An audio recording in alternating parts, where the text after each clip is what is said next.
The second thing I always add to philosophical alignment, and I'll just play off of that because you reminded me of it, is whenever you're trying to create a movement of multiplication with a network of churches, you've got to have a model that's consistent with the philosophy that you're teaching. And one of the things, it's been my experience, I think we all agree we want to create movements of multiplication. We want to make disciples who can make disciples. But in North America, we're seeing very little of that. There's some breakthroughs in multiplication, but not rapid multiplication like we're seeing globally. And so one of the reasons I found in that, when I'm working with a cluster of churches in an area, I think there's personal disciple making. That's the personal lifestyle, walking as Jesus walked. There's ministry disciple making, a youth ministry that's winning, building, equipping, multiplying.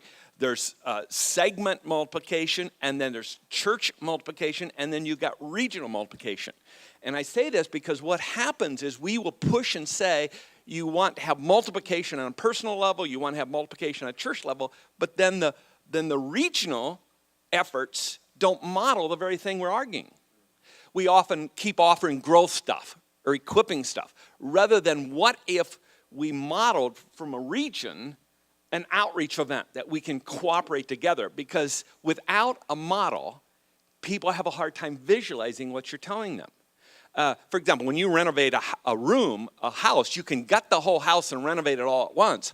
Or you can remodel a room at a time. You say, wow, we remodeled that room. I like that. Now let's remodel another room. We had the benefit with Sunlight for the first 12 years. We just revitalized. We probably had 10, 12,000 youth ministries that were really reproducing and multiplying. And so then the pastors came and said, man, we like what we see in this segment. They saw the model of multiplication they heard us teach. It was that metaphor, picture. And they said, we want that church-wide. And so I argue it's from the top down. You have to be consistent with the model you're talking about. You can't say you should be doing this, but we're not going to model it from the district down or the region down. And the denom down, I also argue. And that's a different picture. One of the difficulties that we faced, and we've addressed that issue, we learned it. By the way, let me introduce Gary Anderson, sitting right here. Raise your hand, Gary. Gary's the Director for Church Health and Revitalization for South Carolina now, and running that program greatly down there.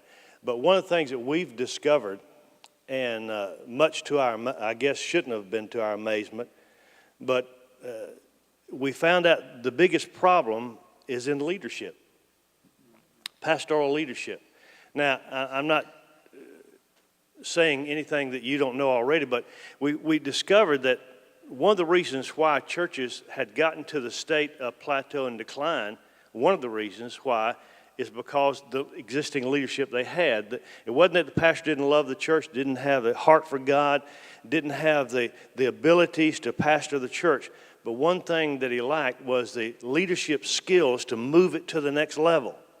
And that's the reason, one of the reasons why they were in the position they were. So we discovered we could come in with a dynamic process of consultation and working with the leadership of the church, working with the pastor, and coming back to them with our recommendations and their strategy for the next year and say, okay, now, great job, go to it. And we looked, and 6 months later, they were still in the same place they were because we did not change the leadership.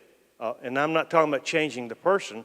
I'm talking about providing help for the leadership. So we started a network of consulting support and coaching for the pastors so that when they went through the CHAMPS process, then we realized the pastors needed to go to the next level. So we provided a network of coaches and so they could come together and follow a prescribed path of leadership development and then be able to tailor what we had prescribed to them and help them to understand, help them to lead that back into their church. And then that network of leadership coaches also met with them on a periodic basis and continues to network with them for the next 2 years. So what we normally do in maybe 2 or 3 months as a consultant now is extended for the next 2 years, not only in providing their resources, following up and evaluating on how they're doing, but then they can have personal coaches to help them move to the next level. Do you go beyond the 2 years in any cases, or? Whatever's necessary. Okay.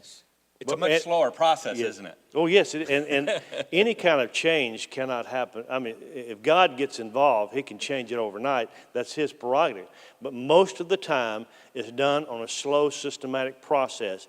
And the key is not to make the dramatic change, but what's it going to take to move them to the next step, to the next step. The reality of where you are and what is the next step. Now, this church over here, they make this step. To this church over here, they make this step. So tailor make it to where they are and what's it going to take to move them to the next step. And one of the problems we found, the pastors needed some help to do that, and we're providing that.